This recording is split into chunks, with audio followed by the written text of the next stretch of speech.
It's funny that we talk about the people of color community as if it's not the most roundabout way of referring to everyone in the world that isn't white.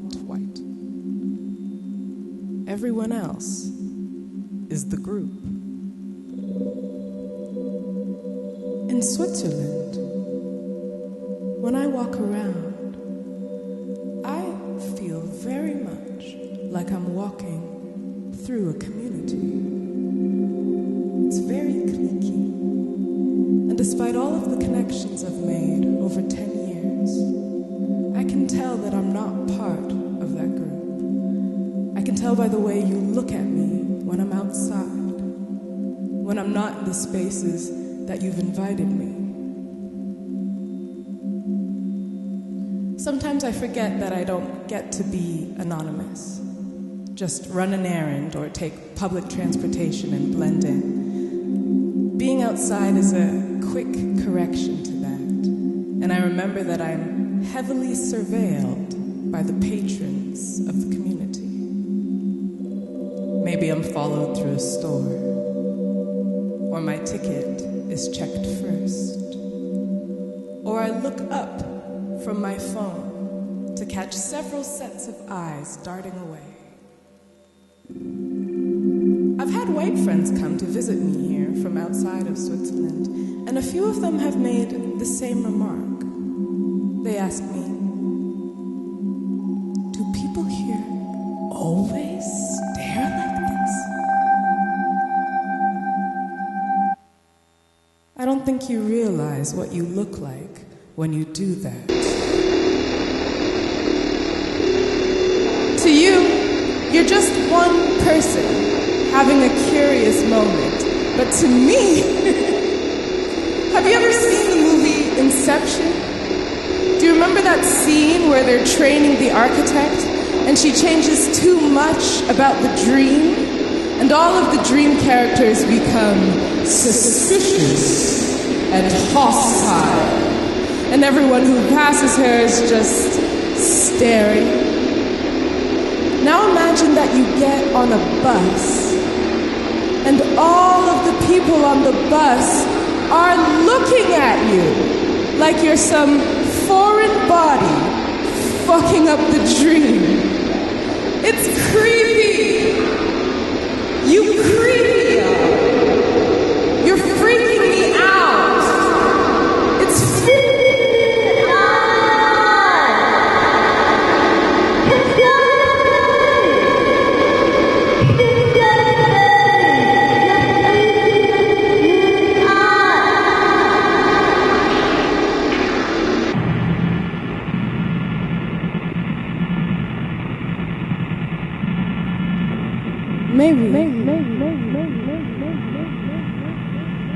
Maybe it's because the places that you expect to encounter me are spaces like this. Performative spaces, exhibition spaces, academic spaces. Spaces where I'm a subject to be learned about, or a novelty, a progression where I'm included, or a special interest. It seems like we can't get to be a voice that is loud in the room unless we're speaking directly to you. It's a small wonder, then, that when you see me in real life, existing in my loudness, you might naturally feel entitled to an explanation.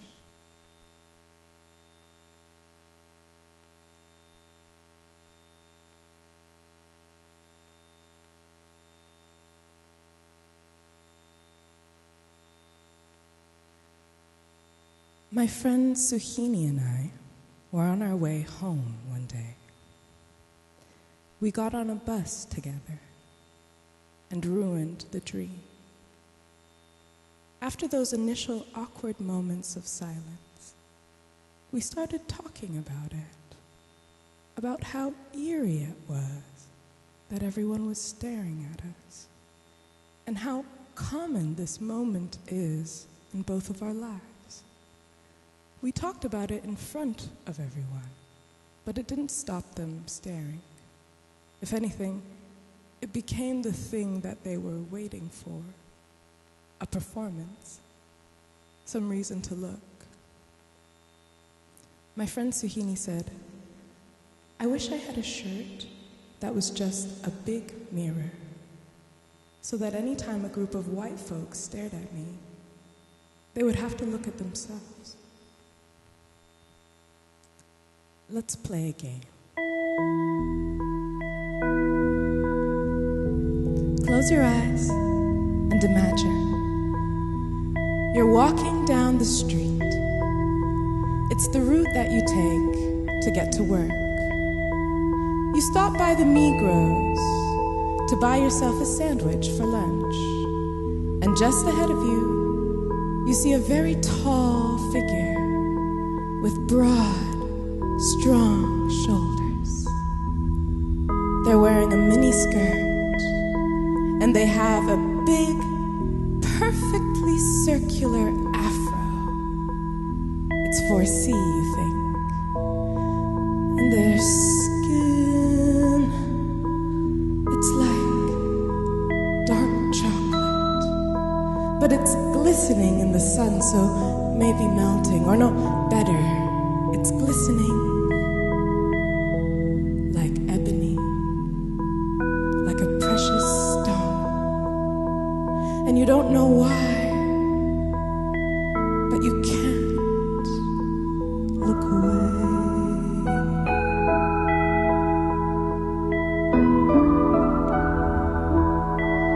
Maybe you want to know what they're doing here. Maybe you just think they look really good. But if that's the case, why do you find yourself moving closer to the figure, creeping around their periphery?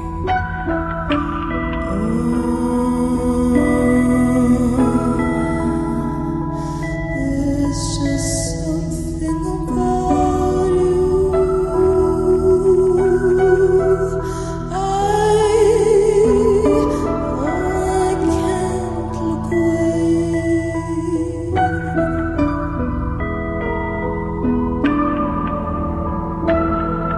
Maybe you want to know if they're a boy or a girl. Maybe you want to try to guess where they're from. Maybe they'll even tell you, or even better, maybe you'll guess right.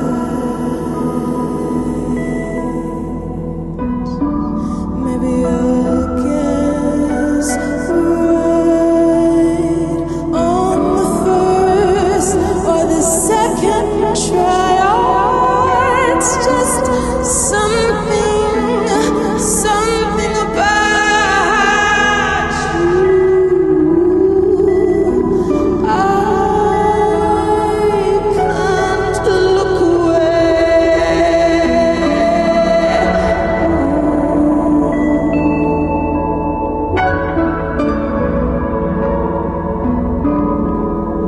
Maybe you want their attention. Maybe you want to see their face. Ah, that's right.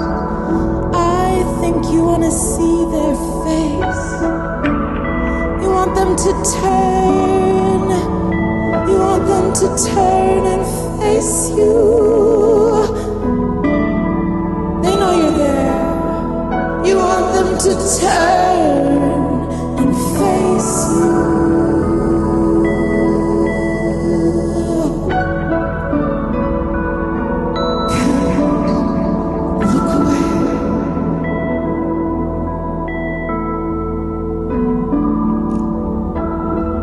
Eventually they do turn to face you. And that's when you see that their face is a mirror. It's a flat and spotless mirror. And here you are, looking at your own face. What do you see? What face were you making? What are you looking at?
Last time I was in Zurich, I was only here a couple of days, and within those couple of days, I had the most uncanny experience. The first incident took place while I was walking towards my hotel. I passed a man. Okay. So you know how when you're on the street, you look at people, and they look at you, and it's normal, and it's okay. But then there's those people who look at you.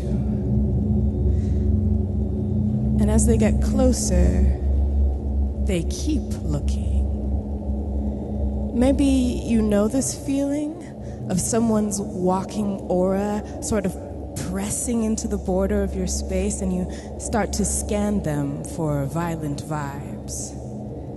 The best course of action in this situation is to just keep looking straight ahead, like you don't even see them. But this man, as this man got closer, he leans into my periphery as if to hook my face with his. So now I brace myself for the passing point, because I think he might say something to me. And sure enough, as he passes me, he locks onto my face and says, "Yo, hoi?" Yo, hoi?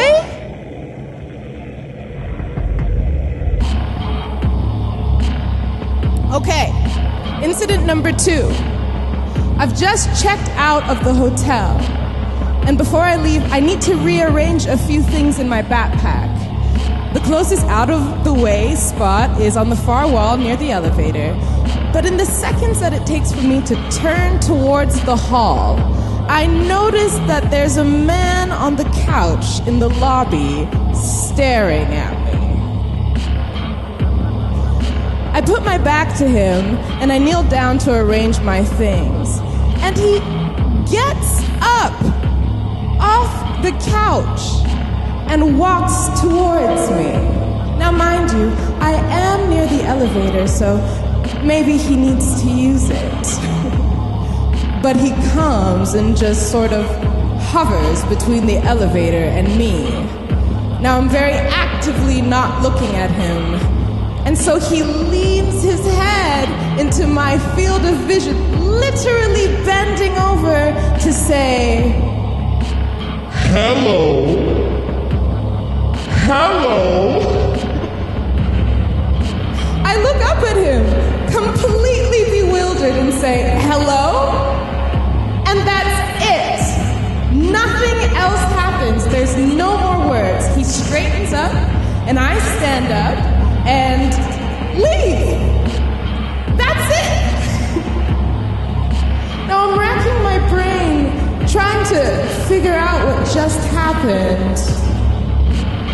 But to avoid becoming a pillar of salt, I do not turn around to see if he took the elevator.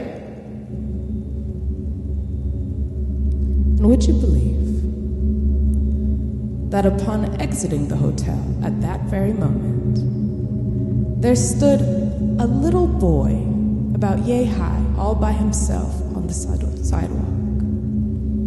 So I'm still not used to kids that small being by themselves, but that's how you do it here. It's safe, so I still check. I look at him to make sure that he's not in distress, and he seems fine, so I smile and I look away. And as I'm passing him, his little voice calls out and says, Hello?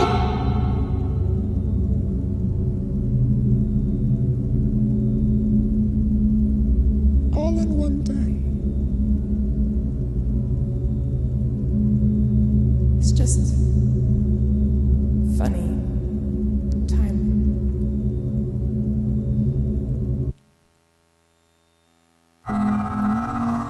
Okay, now you may be thinking, what? So now we can't say hello? First of all, they did, and they do just fine. And second of all, you can't tell me that that's a normal hello. That was a yahoy. He said it as if I should have already done something that I didn't do. And I want to know, what should I have done? Seriously. What is it that you want? Maybe he wanted me to acknowledge sooner, without him having to ask, that I see him seeing me. Over the years, I found a workaround for this, and sometimes I am in the mood to let you know that I see you.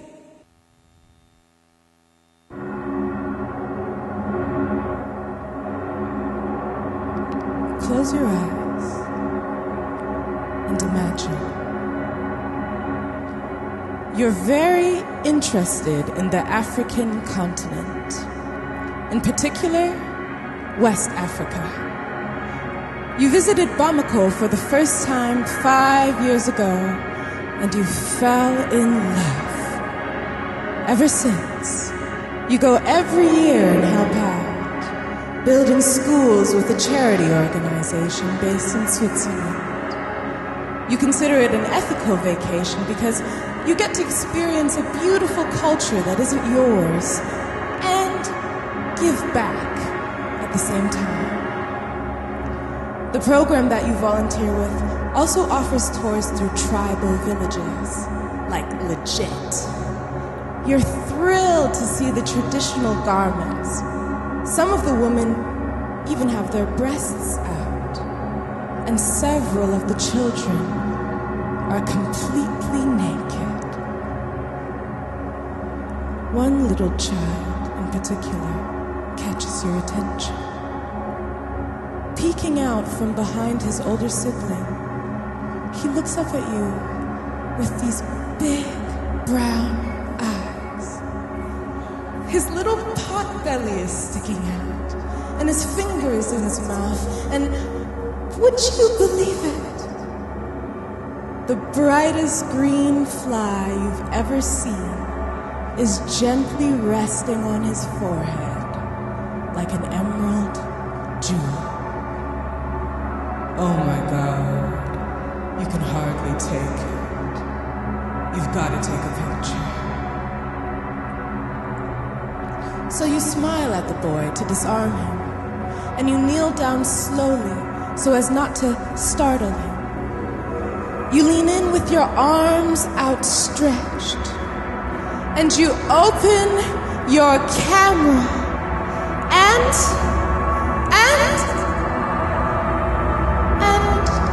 shite.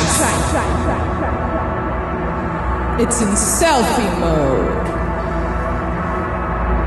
In your panic to try to flip it around, trying not to miss the moment, you've somehow activated a shutter mode.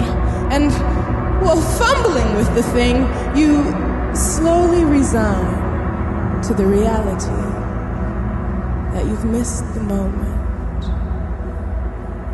The boy has hurried away while your camera is rapidly taking pictures of your own face.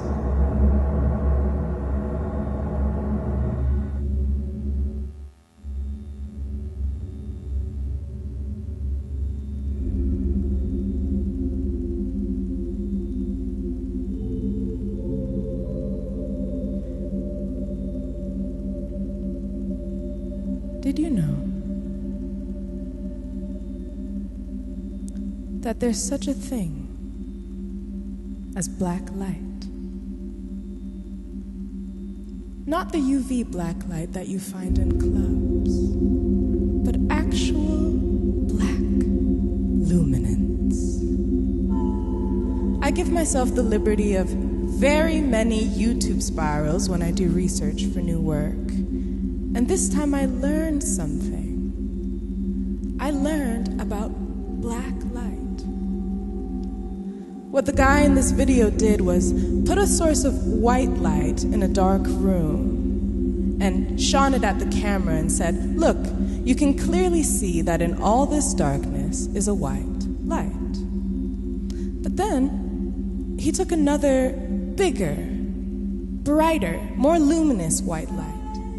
And the light that we saw before appeared as a black void in the center of that new light. And it was not a trick of the camera. It's because light is relative. Light is contextual. So, if you had 1,000 little white in a room, and one big light behind them, all those little lights and their nuances would appear as one flat black plane, a monolith. And when that big white light is shone over me, in order to capture my true image, to learn me better, and all of my nuances are washed away by its brilliant flood. It is my eyes that must adjust to this light. And it is my eyes that have been adjusting for my whole life. So while you fiddle with the lenses, adjusting for white balance, it is I that can see you clearly. And you look weird. You're looking at me